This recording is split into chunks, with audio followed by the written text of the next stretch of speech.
How to set screen color back to normal on Android phone. Hi everybody, welcome back to our channel. In this video, I'll be showing you the procedure to set screen color back to normal on Android phone. To do this, you have to access settings on your device. So open the settings on your device, and when you go to the settings section, you then want to come to the accessibility tab. So there you have the accessibility tab. Now go to color and motions.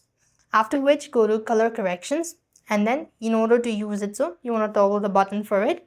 And this is how you could set screen color back to normal on Android phone. Likewise, you could also explore other options at the bottom.